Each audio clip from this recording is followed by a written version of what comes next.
Assalamualaikum warahmatullahi wabarakatuh. Selamat datang di channel Berita Mistis Official. Untuk kisah kali ini masih dari kelanjutan kisah yang sebelumnya, yaitu kisah yang berjudul Mati Suri. Sebelum kita masuk ke ceritanya, teman-teman tekan dulu tombol like video ini dan jangan lupa tekan juga tombol subscribe channel ini dan nyalakan juga lonceng notifikasinya. Dan seperti apa untuk kisah kali ini, langsung saja kita simak berikut ini.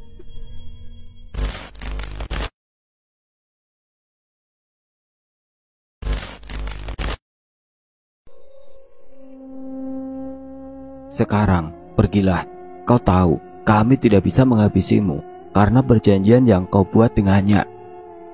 Tetapi berada di sini, melihat dirimu terhinakan tanpa bisa melawan, bukankah itu lebih buruk dari kematian? Tanya Kelana. Sang iblis terdiam. Dia tahu apa yang diucapkan Kelana adalah sebuah kebenaran. Benar bahwa dia tidak sanggup menerima penghinaan ini. Benar bahwa dia tidak mampu membalas mereka hingga tanduknya tumbuh kembali. Kalian sangat mengenalku. Sayang kita tidak berada di pihak yang sama. Jika tidak, aku sudah bangga dengan kalian. Aku akan pergi. Tetapi tidak akan lama. Juga tidak jauh, bahkan sedekat bisikan di telinga. Senyata pandangan di kedua mata kalian. Ucapnya dengan senyuman mengerikan di wajah. Jika saatnya tiba, saat kau kembali datang, aku akan pastikan kau akan kembali dengan kekecewaan. Tandas Retno. Kita lihat saja. Asap hitam mengepul tiba-tiba di tempat sang iblis berada dan menghilang tertiup angin bersama sosok sang iblis yang lenyap tanpa bekas. Retno jatuh berlutut. Tidak percaya mereka berhasil melakukannya. Juga tidak percaya bahwa kini dia menjadi bagian dari alam yang berbeda. Kelana berjongkok, mengusap kepala Retno pelan. Kita berhasil nak, kita berhasil. Retno memeluk bapaknya, menangis seperti anak kecil, menumpahkan segala rasa yang kini bercampur aduk di dada. Ibu pak, ibu, ucapnya. Kelana paham, meski Retno berhasil menyelamatkan warga desa dan menggagalkan rencana iblis, tetapi Retno gagal kembali hidup-hidup ke dalam pelukan ibunya. Angin bertiup kencang, membuat api yang sudah ada menjadi berkobar, menjalar dengan cepat menuju ke arah pemukiman warga. Sepertinya tugas kita belum selesai Kelana, tandas Fajar. Perkebunan sawit berubah menjadi ladang api. Asapnya membuat langit di atas mereka menjadi gelap. Ancaman si iblis sudah berlalu, tetapi ancaman lain siap memburu. Kau pergilah ke desa, lindungi warga bersama embun. Kami akan menangani kebakaran dari sini, perintah Kelana. Fajar mengangguk dan dalam sekejap mata menghilang dari hadapan. Bapak, panggil Retno. Ada apa? Tubuhku. Tubuhmu? Kening Kelana mengkerut. Tubuh manusiaku menghilang, seru Retno yang baru menyadari tubuhnya tidak ada lagi bersama kepergian sang iblis. Pemimpin Dewan Kota mendekati Retno dan Kelana. Perlu bantuan untuk mencari tubuhnya. Kelana butuh bantuan agar cepat menemukannya, tetapi langit di atas mereka semakin hitam oleh asap. Terima kasih, tetapi lebih baik kami saja yang mencari. Saya lebih membutuhkan pertolongan para dewan untuk memadamkan api sebelum memasuki pemukiman warga. Baiklah, kami mengerti. Pemimpin Dewan Kota menundukkan kepala, lantas menghilang bersama 4 dewan lainnya. Kemana dia membawa tubuh Retno, Pak? Kelana menoleh ke sekitar. Pepohonan sawit yang terbakar mendominasi penglihatannya. Reruntuhan pohon di depan mereka. Tidak ada tempat lain selain di dalam perkebunan sawit itu. Tetapi di mana? Kelana menoleh. Kenapa? Kau tahu sesuatu? Mungkin di sana, gumam Retno. Di mana? Ada pohon beringin besar di dalam sana, satu-satunya pohon yang berbeda di tengah-tengah pepohonan sawit. Begitukah? Retno mengangguk. Saat Retno lari dari kejaran genderuwo, Retno berlindung di dalam lubang pohon tersebut. Tetapi di sana ada penunggunya, arwah wanita tua. Wanita tua? Awalnya sosok berwujud anak perempuan, tetapi berubah menjadi nenek tua mengerikan. Kau yakin? Tanya Kelana dengan suara sedikit naik. tentu. Kalau begitu, kita harus bergegas. Karena jika benar yang kau katakan, dia tidak berencana untuk menggunakan tubuhmu, tetapi dia ingin menghancurkannya tanpa sisa. Maksud Bapak, arwah wanita tua yang kau sebutkan, dia pemakan tubuh manusia, hidup atau mati. Hujan lebat tiba-tiba datang, memadamkan kobaran api secara perlahan. Mereka sudah mulai, giliran kita yang bergerak. Retno mengangguk.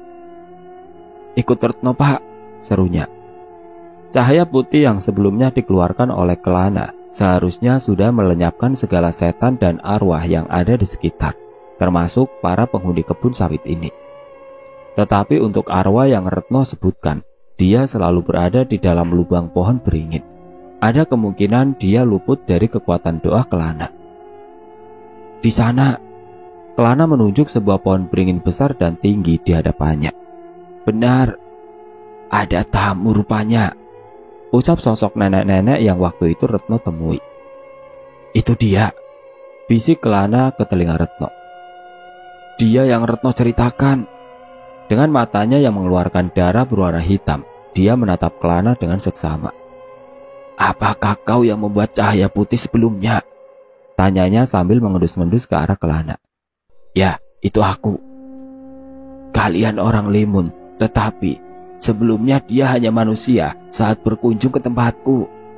Jarinya yang penuh nanah menunjuk ke arah Retno. Sebelumnya iya, sekarang bukan, jawab Retno. Menarik. Jadi di mana tubuh anakku? Tanya Kelana langsung tujuan. Tubuh anakmu? Siapa anakmu? Kening si nenek mengkerut. Jangan berbohong jika tidak ingin lenyap, ancam Kelana. Si nenek menggaruk-garuk kepalanya. Lenyap? Aku sangat menginginkannya, tetapi belum pernah ada yang mampu melakukannya. Kau mau mengujiku? Retno menahan Kelana. Sabar, Pak, biar Retno, bisiknya. Di mana tubuhku? Oh, jadi dia yang kau maksud anak. Aku mana tahu, karena banyak sekali anak yang sudah kuambil dari orang tua mereka dan memakannya. Bau busuk menyeruak kala dia tertawa. Jadi, di mana tubuhku? Apa dia membawanya ke sini? Tanya Retno lagi. Kembali dia menggaruk-garuk kepalanya. Dia? Apa yang kau maksud? Adalah sang iblis. Kau tahu itu, jangan membuang-buang waktu kami, bentak Kelana. Hujan semakin lebat, membuat asap hampir lenyap dan kobaran api di pohon sawit pun hampir padam. Kemenangan sudah di pihak mereka. Hanya saja jasad Retno harus diketemukan agar tidak membuat Widuri menanti dan berharap sampai mati anaknya kembali. Dia tidak ingin istrinya hidup tetapi mati. Dia datang membawa jasadmu kepadaku, menawarkannya untuk menjadi santap malam, tetapi aku tidak begitu tertarik. Wajahmu yang tampan membuat selera makanku menghilang. Aku lebih memilih untuk menyimpan dan membiarkan hingga berubah menjadi tulang belulang. Jadi tubuhnya ada padamu? Kejar Kelana tidak sabar. Yang tua memang tidak sabaran ya, berbeda dengan yang muda. Sepertinya aku memang harus melenyapkanmu. Tunggu, seru si nenek menghentikan Kelana sebelum melafalkan doa. Tubuhnya ada di dalam pohon. Ambillah, aku masih ingin berada di dunia ini lebih lama. Biar Retno, Pak. Retno melangkah ke arah pohon, melewati si nenek yang hanya tersenyum menatapnya. Senyuman yang memiliki makna terpendam. Retno mengabaikannya dan tetap melangkah. Retno menghela nafas melihat tubuhnya tergeletak di dalam lubang. Meski sudah menerima kenyataan dirinya bukan manusia lagi, tetapi tetap saja jauh di dasar jiwanya dia masih berharap dapat kembali hidup-hidup untuk menemui ibunya. Kau tahu rasanya kan, Abiat menjanjikan kepada para arwah penasaran tubuh untuk mereka, untuk memulai kehidupan kedua, walau sebenarnya tujuannya tidak sebaik itu. Mereka hanya dijadikan pasukan yang disiapkan untuk si iblis. Retno menarik tubuhnya yang sudah tidak bernyawa dari dalam pohon, membopongnya kembali ke arah Kelana. Terima kasih, tidak menjadikan tubuhku santap malammu, ucap Retno tulus. Jangan berterima kasih dulu, Belum tentu aku melakukannya untuk kebaikan. Sekarang, pergilah. Ayo, kembali ke desa, ajak Kelana ke Retno. Dalam sekejap mereka sudah menghilang dari hadapan si nenek. Kaum kami bertujuan untuk menyesatkan manusia ke jalan yang salah sampai kiamat tiba. Tidak mungkin kami melakukan kebaikan jika tidak ada tujuan. Semoga berhasil Tuan Azazel. Serunya lantas menghilang. Kelana dan Retno tiba di desa. Para warga berhasil diberi penawar sebelum terlambat. Dan kebakaran besar pun dapat dihentikan Dewan Kota. Meski seluruh pohon hangus terbakar, pohon beringin yang dihuni si nenek tidak tersentuh sedikit pun.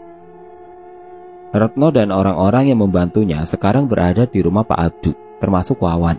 Meski terluka parah, Wawan, Pak Sugeng dan Pak Abdu dapat terselamatkan.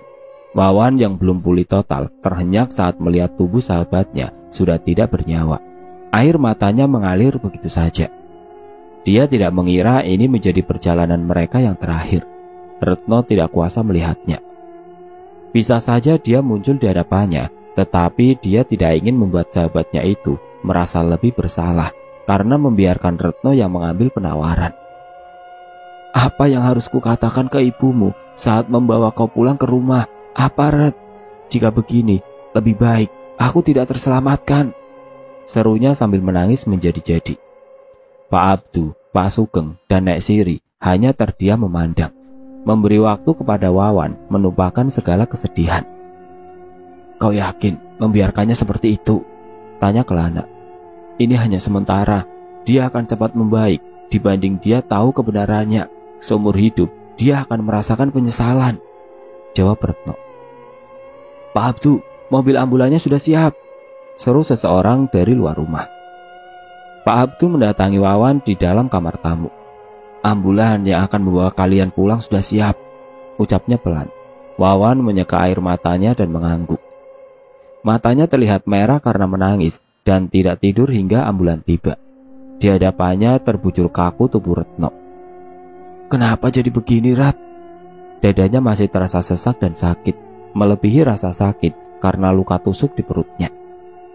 Hanya kesunyian dan kehampaan yang tercipta, tidak ada jawaban. Wawan menghela nafas, melangkah gontai keluar dari kamar menuju ruang tamu. Di sana sudah menunggu Pak Sugeng dan Embun. Terima kasih, Pak, ucap Wawan sambil berusaha tersenyum. Kami yang seharusnya berterima kasih. Jika bukan karena kalian, desa ini mungkin tidak terselamatkan.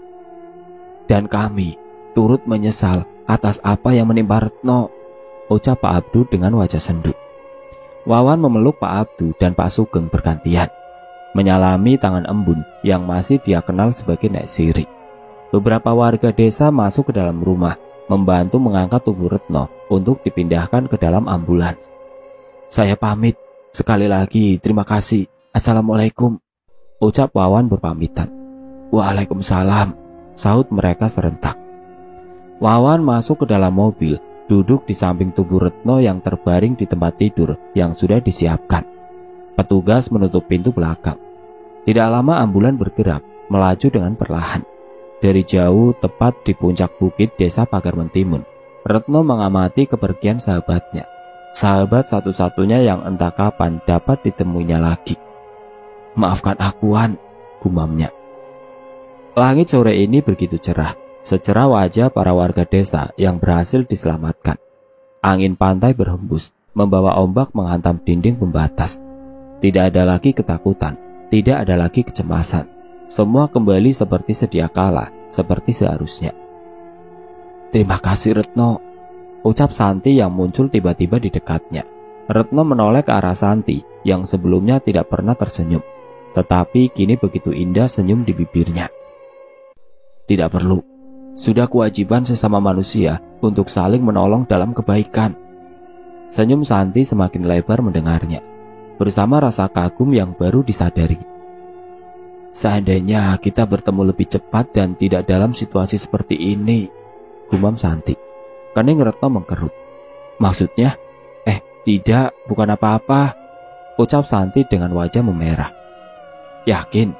Iya, yakin, tanda Santi, kemudian tertawa diikuti Retno. Kemana ayah dan ibumu? Santi menatap jauh ke arah matahari di ujung laut sana. Mereka sudah kembali. Kembali ke tempat seharusnya dan menunggu panggilan Tuhan nanti. Retno mengangguk, memahami apa yang Santi maksud. Kamu tidak ikut? Santi tertunduk malu. Sekarang aku siap kembali, karena sudah tidak ada lagi yang mengganjal di hati. Retno menatapnya heran. Aku pergi dulu, ucap Santi, lantas mencium pipi kiri Retno dengan lembut. Mata Retno membulat. Seumur hidup belum pernah dia mengalami hal seperti ini. Terima kasih Retno. Sosok Santi mengurai secara perlahan, menghilang di bawah langit senja sore ini. Tidak sepatah kata pun keluar dari mulutnya, tidak sepatah kata pun, hanya senyuman yang tertahan. Jangan bilang kau tidak pernah berpacaran, nak. Tanya Kelana dari arah belakang. Retno menoleh dengan cepat. Bapak dari tadi di sana. Jangan takut, bapak baru datang saat dia menciummu, ucap Kelana kemudian tertawa. Retno terlihat salah tingkah dan hanya bisa ikut tertawa. Kapan Retno mulai menggantikan posisi bapak? Tawa perlahan lenyap mendengar pertanyaan Retno. Jangan terlalu dipikirkan, nikmati selama kau masih ada waktu bebas seperti ini. Retno tersenyum, paham akan kesedihan bapaknya. Apa kabar ibumu? Dia terlihat baik-baik saja, tetapi hatinya sudah lama tidak utuh dan sangat rapuh. Kelana menghela nafas. Wajahnya terlihat sangat gusar, membayangkan seperti apa Widuri saat melihat yang kembali hanya tubuh anaknya yang telah mati. Kelana, Retno, teriak Embun yang menyusul dengan wajah tegang. Ada apa, Embun? Tanya Kelana dengan tatapan heran. Kalian harus kembali ke desa dan melihatnya sendiri. Kening Kelana dan Retno semakin dibuatnya mengkerut. Mereka kembali ke desa, ke rumah Pak Sugeng kini. Terlihat keramaian warga di luar rumah. Ada apa sebenarnya? Tanya Kelana tidak sabar. Ayo masuk, ajak Embun. Warga memberikan jalan kepada Embun yang dianggap berjasa menyelamatkan desa mereka selain Retno dan Wawan. Nak Siri, sapa Pak Sugeng dan Pak Abdu bersamaan. Di mana dia? Di kamar, jawab Pak Sugeng terbata. Dia, gumam Retno. Mereka melangkah menuju kamar dan saat pintu dibuka, Retno dan Kelana membelalakan mata. Tidak mungkin, teriak Retno. Jadi, siapa yang Wawan bawa pulang? Kelana menatap Embun, berharap apa yang dia pikirkan salah, tetapi Embun mengangguk, mematahkan harapannya. Bagaimana? Aku sampai tidak sadar, sesalnya. Retno berlutut di depan jasadnya sekali lagi. Azazel, sang iblis, geramnya. Tolong tanyakan siapa yang menemukan dan di mana mereka menemukannya, pinta Kelana kepada Embun. Karena hanya Embun yang menampakkan diri kini. Siapa yang menemukan jasadnya dan di mana ditemukan? Salah satu warga yang membersihkan sisa kebakaran kebun sawit milik Mansor yang menemukannya. Katanya dia menemukannya di reruntuhan pondok. Kelana menghela nafas panjang. Harusnya kita cek pondok itu terlebih dahulu. Sekarang Retno paham maksud ucapan arwah nenek penunggu pohon beringin waktu itu. Ya, dia tidak melakukan kebaikan untuk kita. Dia menipu kita, geram Kelana. Jadi, apa yang harus kita lakukan? Bisik Embun ke telinga Kelana. Dia pasti punya tujuan buruk dan kita harus menghentikannya. Tujuan buruk? Apalagi? Kejar Retno. Mata Kelana membulat. Jangan bilang dia mengincar ibu. Retno menatap Kelana tajam. Kita harus bergegas, tandas Kelana. Senja berganti malam saat ambulan memasuki kota Ketapang. Wawan masih kalut dengan pikirannya. Kalut soal bagaimana dia harus menjelaskan semuanya. Menjelaskan anak yang kembali pada ibunya, tetapi telah tiada. Di mana rumahnya, Bang? Tanya sopir memecah keheningan yang tercipta sejak awal perjalanan. Dia melihat ke arah Wawan yang terlihat melamun di kursi belakang. Wajar jika ia tidak menggubris pikirnya. Tetapi seketika bulu kuduknya berdiri saat menatap sosok lain di samping Wawan. Bang, tadi naik ke ambulan sama temen dari sana. Pertanyaan si supir berhasil menarik perhatian Wawan kini. Teman? Wawan menoleh ke arah supir. Iya, ada.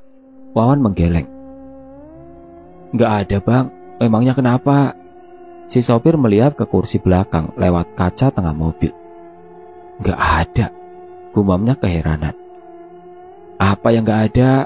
Kejar Wawan. Bukan apa-apa, elak si sopir. Dia enggan membicarakan sosok perempuan berambut panjang yang sebelumnya dia lihat di samping Wawan. Jadi, di mana rumahnya? Oh, di Jalan KS Tubun bang, jawab Wawan. Oke, ucap si sopir dengan wajah ketakutan. Ambulan tiba di kediaman Retno. Tunggu sebentar ya bang, pinta Wawan. Dia turun dari ambulan, menatap ke arah rumah yang terlihat sepi. Rumah yang hanya ditinggali seorang wanita parubaya seorang diri. Berat kakinya melangkah, tapi semua harus dia lakukan. Wawan mengetuk pintu dan mengucap salam. Terdengar jawaban dari pemilik rumah. Jantungnya berdetak cepat. Sesaat lagi dia harus mengatakan sebuah kebenaran yang sangat menyakitkan. Dia tidak dapat membayangkan bagaimana reaksi Ibu Retno dan apa yang akan ibunya alami. Suara kunci dibuka terdengar dari dalam, bersamaan dengan pintu yang membuka. Wawan, ucap Widuri terkejut dengan tamunya. Di mana Retno? Widuri melihat ke arah kanan kiri, tetapi mendapati kendaraan yang membawa Wawan ke rumah ini. Ambulan, Retno sakit. Dia di dalam sana, tanya Widuri. Retno ada di sana, tapi tante, dia, ucap Wawan menggantung. Kenapa Retno? Mata Widuri menatapnya penuh selidik. Retno, dia sudah apa? Tanya Widuri tidak sabar. Wawan menghela nafas panjang. Retno Astagfirullah. Teriak sopir ambulan mengagetkan Wawan dan Widuri. Sopir ambulan keluar dari mobil dan mendekat ke arah Wawan. Teman abang, dia bangun. Keringat membasahi wajahnya. Bangun? Teriak Wawan tidak percaya. Siapa? Retno, tanya Widuri. Wawan bergegas menuju belakang ambulan bersama Widuri. Abang, kamu pulang, seru Widuri, kemudian masuk ke dalam ambulan dan memeluk tubuh Retno yang hidup kembali. Wawan membelalak, tidak percaya dengan apa yang dia lihat. Mulutnya menganga tidak bergerak. Kenapa nggak hubungi ibu kalau mau pulang? Ibu bisa masakan daging rendang kesukaan abang kalau gitu, ucap Widuri penuh haru dalam pelukan Retno. Maaf bu, tapi Retno sebelumnya sakit, jadi nggak sempat kasih tahu ibu lebih dahulu, ucap Wawan membantu menjawab pada akhirnya. Wawan tidak mengerti bagaimana bisa terjadi, tetapi setelah mengalami kejadian di desa Pagar Mentimun, membuat dia sedikit terbiasa melihat orang yang mati hidup kembali. Widuri melonggarkan pelukan dan menatap Retno. Abang sakit, jadi itu kenapa pulang pakai ambulan? Jangan khawatir, nanti ibu rawat sampai sembuh ya, serunya lantas tersenyum. Baik bu, jawab Retno yang sebenarnya adalah sosok Azazel, sang iblis, sambil tersenyum. Widuri dan sang iblis yang menjelma menjadi Retno keluar dari ambulan, dan tanpa menunggu lama lagi, sopir menancap gas meninggalkan mereka. Kamu kenapa Wan? Tanya Widuri melihat Wawan termenung. Ah, enggak apa-apa tante, tandas Wawan dengan tawa dipaksa. Masuk dulu yuk, makan di rumah, ajak Widuri. Wawan menatap sosok yang dikenalnya sebagai Retno dengan seksama. Ada rasa senang, tetapi ada pula rasa bimbang. Bagaimanapun dia tahu sebelumnya sahabatnya ini sudah meninggal. Jika benar dia mengalami mati suri biasa, Wawan akan bernapas lega. Tetapi bagaimana jika mati suri yang Retno alami sama seperti yang dialami warga desa? Kayaknya saya langsung pulang aja tante, orang rumah juga pasti sudah nunggu, ucap Wawan. Biar bu, dia pasti lelah sudah menjaga Retno selama sakit. Malam besok masih ada. Senyum tergurat di wajah sang iblis. Entah apa makna di baliknya Yang jelas itu tidak akan baik. Ya udah, tapi pakai apa kamu pulang? Motornya kemana? Tanya Widuri baru menyadari kendaraan anaknya tidak ada. Motor Retno dicuri Bu waktu di sana, jelas sang iblis. Benar Wan? Wawan mengangguk. Iya tante. Dia mengeluarkan ponsel dari saku celana. Wawan bisa mesen ojek, tante jangan khawatir. Ya sudah, kami masuk dulu ya. Kalau nggak dapat ojek, nginep aja di sini, tawar Widuri. Iya tante, terima kasih. Widuri dan sang iblis meninggalkan Wawan yang terpaku di halaman rumah, masuk ke dalam dan menutup rapat pintu. Kenapa aku merasa ada yang salah? Gumam Wawan. Dia meninggalkan rumah dengan berjalan kaki hingga ojek online pesanannya tiba. Tetapi ada satu hal yang belum dia sadari. Dia tidak berjalan sendiri. Sosok wanita yang dilihat si sopir saat di ambulan melayang mengikutinya dari belakang. Sang iblis tersenyum puas. Akhirnya dia berada di rumah keluarga Kelana. Keluarga dari orang yang menggagalkan rencana besarnya. Bukan untuk mengambil alih kehidupan Retno, tetapi untuk membalas dendam dan memberi luka mendalam kepada mereka. Widuri mempersiapkan piring, nasi, dan lauk pauk yang dia buat tidak banyak ke atas meja. Ayo makan bang, kenapa diam aja? Abang pasti lapar kan? Sangat lapar Bu, tanda sang iblis dengan senyum mengerikan. Sang iblis berjalan mendekat ke arah meja makan. Widuri yang tengah mengambilkan nasi untuk sang iblis itu tidak sadar jika di tangan sang iblis sudah tergenggam pisau yang dia ambil di atas meja. Bang, ada apa? Kenapa megang pisau? Kening Widuri mengkerut melihatnya. Bang, Widuri makin terheran mendengar tawa anaknya yang aneh dan mengerikan. Kelana salah berurusan denganku, seru sang iblis. Kelana, kenapa abang gak sopan manggil nama bapak seperti itu? Dia bukan bapakku, kau juga bukan ibuku. Widuri membelalak mendengarnya. Ditambah Retno yang mendekat dengan pisau diunuskan ke arahnya. Abang kenapa? Rasa takut mulai menjalar di tubuh Widuri. Mati kau. Abang. Wajah Widuri seketika pucat melihat pisau sudah tertancap di perutnya. Sekarang mereka pasti menyesal karena berurusan denganku, serunya dengan tatapan nyala. Kenapa bang? Kau masih berpikir aku anakmu? Kau sama bodohnya dengan mereka. Sang iblis menusukkan semakin dalam pisau yang dia genggam. Widuri jatuh bersimpuh di kaki sang iblis. Darah mengalir deras di lantai dapur yang terbuat dari kayu. Sekarang tinggal menunggu hasil pekerjaannya, gumam sang iblis. Pekerjaannya? Sang iblis menoleh ke arah belakang. Kelana, bagaimana bisa? Tanyanya. Sang iblis melihat Kelana menatap darah di tangannya. Ini, kau penasaran dengan darah ini? Ini darah dari wanita yang kau cinta. Senyum kemenangan tergurat di wajahnya. Bila benar itu darahnya, aku tidak bisa berbuat apa-apa. Itu sudah takdir yang ditetapkannya, jawab Kelana dengan wajah tenang. Sang iblis mengerutkan dahi. Bukan ekspresi seperti ini yang dia harapkan dari orang yang ada di hadapannya. Dia menatap ke arah Widuri yang tergeletak di lantai dengan masih memeluk kakinya, berjongkok dan mengendus bau tubuh Widuri. Kalian, teriaknya begitu tidak mencium bau tubuh manusia. Akhirnya kau sadar. Goda Kelana lantas tertawa. Sialan kau, geramnya lagi. Lepaskan kakiku, apa kau anaknya? Perempuan yang dia tahu sebagai Widuri tersenyum mendengarnya. Matanya kembali membuka. Darah di lantai menghilang seketika. Kupikir kau lebih pintar dari ini. Ternyata kau bisa juga dibodohi. Ucapnya tetap berbaring di lantai dan memeluk kaki sang iblis dengan erat. Siapa kau? Teriaknya lagi.